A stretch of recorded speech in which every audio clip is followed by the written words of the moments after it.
I, a 32-year-old woman, have been married to my husband Ryan, who is 35 years old, for 4 years now. My background is quite different from Ryan's. I come from a broken family where my mother struggled with addiction, and my father had to care for me and my sister. Unfortunately, my sister chose to live with our mom and also became addicted, leaving me with a sense of isolation.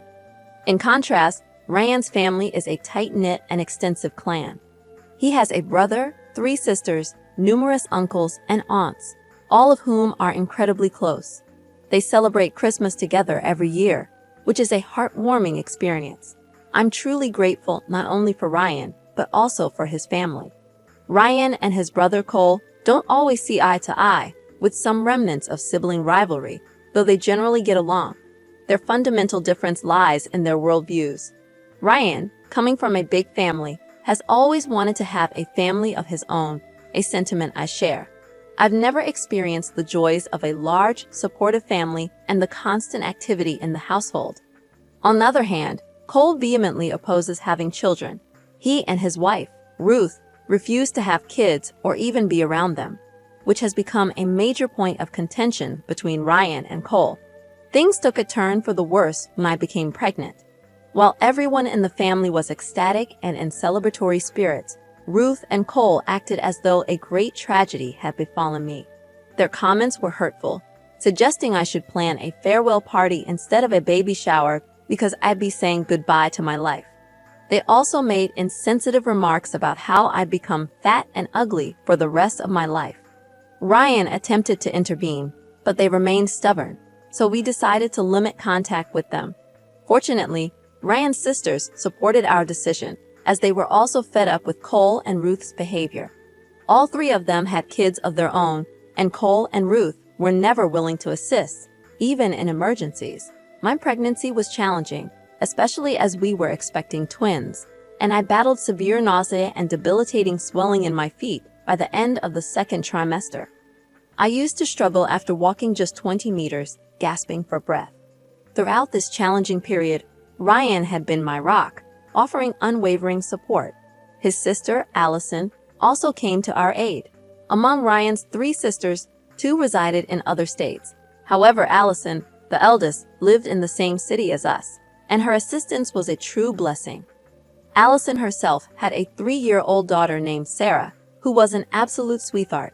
Sarah adored spending time with both Ryan and me and never missed an opportunity to help with babysitting. When my twins were born, our entire family came to celebrate the joyous occasion.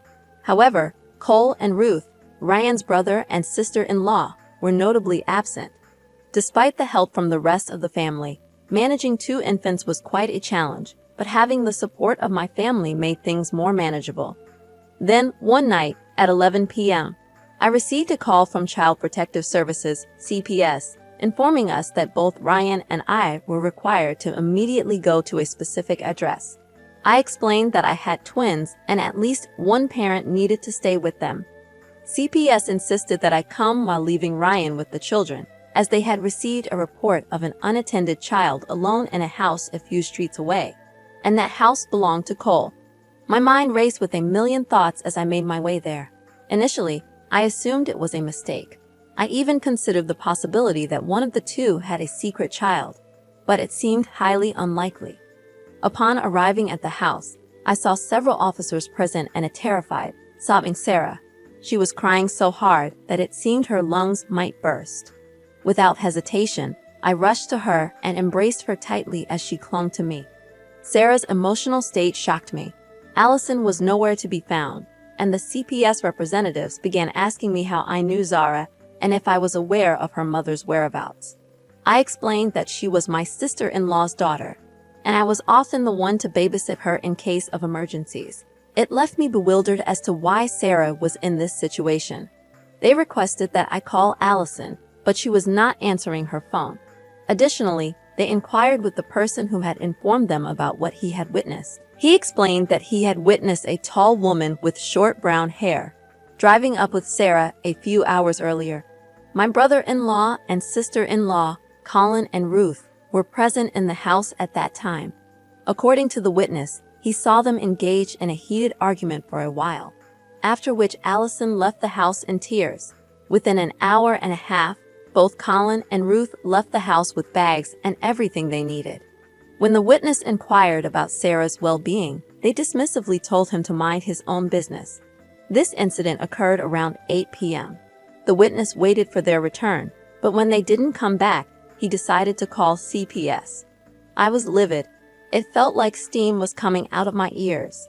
I couldn't believe the audacity and insensitivity of Colin and Ruth. I was also upset with Allison. Why hadn't she called me? Why did she have to leave Sarah with those two irresponsible individuals for such a long time? My anger led me to file a complaint with the police against Colin and Ruth. I didn't care about the consequences.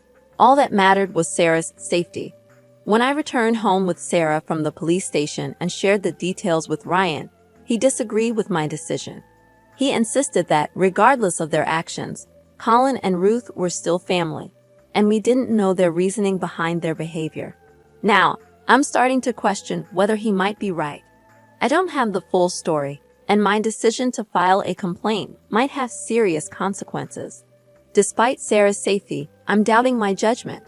Was I too hasty in going to the police without knowing the complete truth? Eventually, we managed to reach Allison. CPS had also contacted her, informing her that Sarah was with them. Allison explained that her husband, Mark, had met with a severe accident, and she had to rush to the hospital. In this emergency, she had contacted Colin and Ruth, asking them to take care of Sarah for just one night. She had promised to collect her the next morning. Allison had even packed Sarah's food, and Sarah, being a quiet and undemanding child, wouldn't have caused them much trouble. All these arrangements were made through texts and calls before she dropped Sarah off at their place. Allison didn't want to burden us because she knew we were already dealing with a lot. When she left Sarah with them, they began berating her, claiming they were child-free and had no time for such responsibilities. Allison pleaded with them because Mark was in critical condition, and she couldn't take Sarah to the hospital with her. Reluctantly, Colin and Ruth agreed. After that, Allison had no idea what happened. She called them at 10 p.m., and they assured her that Sarah was fine. It was only when CPS called her that she realized they had left Sarah alone and gone on a vacation.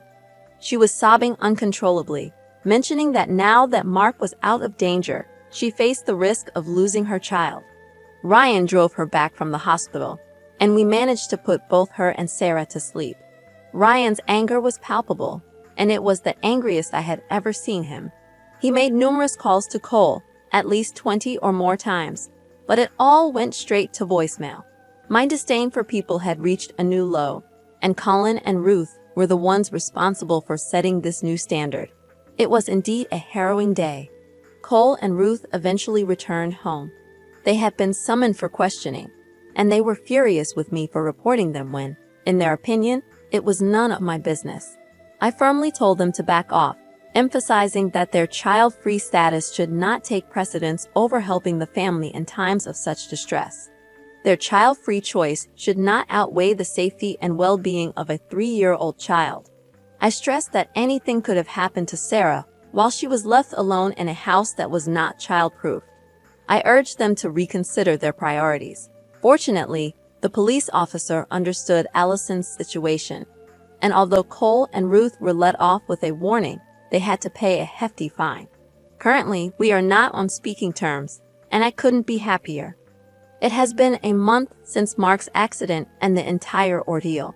He is getting discharged today. Sarah had been mostly living with us during this time, and she caused no trouble at all. Allison is understandably exhausted, so Ryan will be going to assist her. One of Ryan's other sisters has also come over to lend a helping hand. This has undoubtedly been a tough period for the family, but we made it through. Everyone, including my mother-in-law and father-in-law, has distanced themselves from Cole and Ruth. To be honest, they deserve it. I am simply relieved that the nightmare is over. Regardless of what happened, Sarah is Allison's responsibility, and she should not expect others to make exceptions for her. She is the parent, and she needs to be prepared. I completely understand that some people choose to be child-free, but sometimes you do things for others even if it makes you uncomfortable or annoyed. That's how relationships are built and maintained. It's disheartening to see how selfish they have been. You're definitely not the one at fault here. Neither your brother-in-law nor your mother-in-law have acted like rational and responsible adults, and they had this coming. I'm relieved that nothing happened to Sarah, and I feel deeply sorry for Allison. You absolutely did the right thing, OP. I live in a large apartment complex. One day, as I was heading out with my dog, I needed to take the elevator down. My dog is 8 years old and incredibly well-behaved. She doesn't bark at anyone and has a calm demeanor. She only approaches strangers in public when they signal for her to come to them. She's a medium-sized dog, and I can't imagine anyone finding her intimidating. She is always on a leash when we're outside the house, unless we're in a designated area where dogs can be off-leash. While waiting for the elevator, it arrived, and there were 2 people inside, a female aged 15 to 20 and another female aged 20 to 25. When the elevator doors opened, my dog attempted to enter, but the younger woman inside started shrieking, loudly expressing her fear of dogs. I calmly informed her that the elevator was for everyone, including dogs, and we both stepped inside. As a courtesy, I kept my dog on a very short leash, positioning her behind my legs at the opposite end of the elevator. However, the passenger continued yelling, insisting that we leave. I responded by saying she could take the next elevator if she didn't want to ride with a dog. Despite her protests, she chose to stay, and we had an uneventful 20-second journey to the ground floor. At no point did she mention being allergic to dogs, which might have warranted me taking a different elevator. Upon exiting, she made several comments, some quite rude, but I ignored her and proceeded to my car. I wonder if I was under any obligation to accommodate her by taking another elevator. I understand the analogy of the sword, meaning if it were another situation, I would have waited. However, in this case, it wasn't about my appearance. It was about my dog, whom I consider part of my family. I find it difficult to accept discrimination against my dog, just as I would against any family member. Am I in the wrong here? Should I have chosen to wait for the next elevator? I appreciate the feedback, even the critical ones. I posted this to learn, grow, and be better. I acknowledge my oversight, and I understand now that it wouldn't have cost me anything to wait for the next elevator. I will make that choice in similar situations in the future. Additional context: my dog was behind my legs, pressed against the elevator wall. The other passenger could have easily exited if they had wished. I want to clarify that I did not corner her, as some have suggested. I was positioned between the other passenger and my dog was on a very short leash. On a related note, we are planning to visit my husband's mother's house for Thanksgiving. I brought up a month ago that we should time our visit differently because my 1-year-old son, whose birthday falls in February, needs a nap and already has issues with being at their house. My son doesn't particularly enjoy visiting their house for some reason, and he's quite resistant to being put down. However, we had a breakthrough in making plans for our Thanksgiving visit. He had a full nap right before we left for their house, which made him more receptive to being there. My mother-in-law and I decided that it would be best for everyone if we met up at their house around 5 in the evening. This way, my son could have a proper nap, eat when he got there, and feel more comfortable. My brother-in-law called her yesterday, and it seems she didn't relay the information to him about our plans for a later dinner. He mentioned that he was going to his girlfriend's mom's place at 6 and wanted to do dinner at noon. This caused my mother-in-law to call my husband, and she was visibly upset, even hyperventilating, apparently because my brother-in-law wanted to change the time and was asking my husband for approval. This is where our argument began. I'm a stay-at-home mom, and my husband works full-time. I firmly believe that children up to 7 years old should have their naps because it's crucial for their development. I expressed my frustration to my husband, explaining that if I had known the time was going to change, I would have adjusted our son's sleep schedule. I didn't want to go there and have an upset child who missed his nap and wouldn't eat until 4. My husband's response was that our son would have to do things he doesn't want to in life, so it shouldn't matter if he doesn't get a proper nap. I became upset because I felt like he wasn't prioritizing our child's needs over dinner plans. I understand that I could be the one in the wrong here, but I don't see how it's fair to our son to skip his nap altogether. I just didn't understand why my husband wasn't putting our child's well-being first over dinner plans. I recognize that my child doesn't revolve around our schedule. Instead, we should adapt our schedule to meet his needs. I got upset because I couldn't comprehend why my husband wasn't putting our child's well-being first over dinner plans. I understand that I might be in the wrong here, but I don't see how it's fair to our son to skip his nap altogether. I'm torn, Reddit, so please let me know if I'm being unreasonable here. I'll gladly answer any questions to provide more clarity. Update. I've decided to give up the fight and just go when they say. Everyone else's happiness seems to matter more in this situation, and I've reached a point where I no longer care. When my husband came home, he immediately called his mom and vented his frustration about the sudden change in dinner time, emphasizing how absurd it was to cater to his older brother.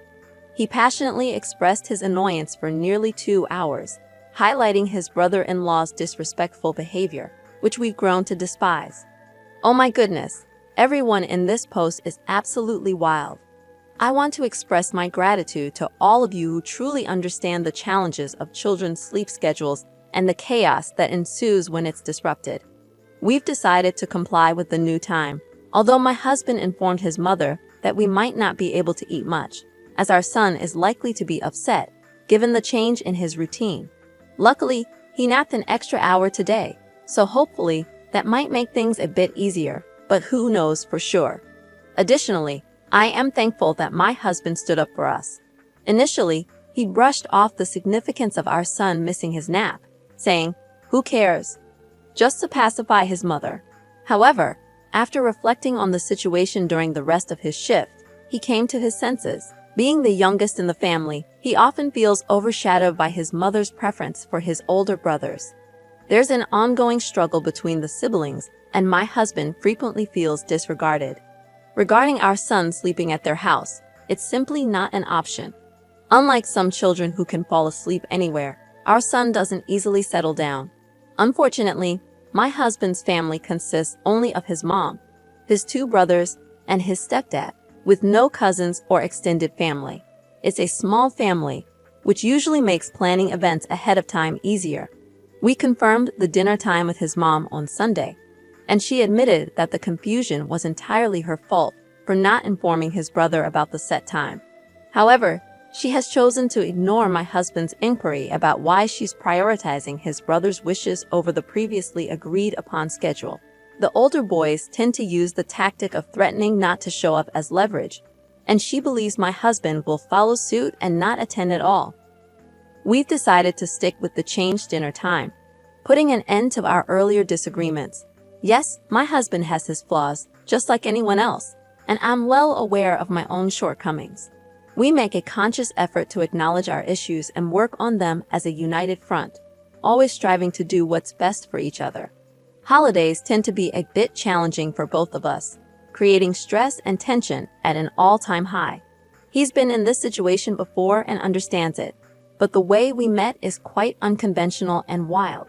However, we genuinely love each other deeply. My husband works 6 days a week, putting in long hours of 9 to 10 hours a day to provide for our family and pay for the house we own. While I am the primary caregiver, he is also very present in our children's lives. Following dinner, as I was on my way home, words were exchanged about his dog's behavior as it kept taking food from my son's hands. I told my brother-in-law to back off, walked into the bathroom, and just as the door latched, I overheard him talking to everyone about me, mentioning that I had told him to back off regarding his dog. Frustrated, I stepped out of the bathroom and impulsively grabbed a handful of freshly carved turkey, which I threw straight at his face. My husband had to step in to calm us down, and then went to find his mom, who was likely hiding upstairs, possibly in tears. He eventually convinced me to return inside to finish dinner, with the condition that we drive 2 hours away on Monday to get Hawaiian food. I firmly believe that a child who hasn't had a nap can make dinner a challenging experience for everyone. Your mother-in-law knew and understood this, which is why she agreed to change the dinner time.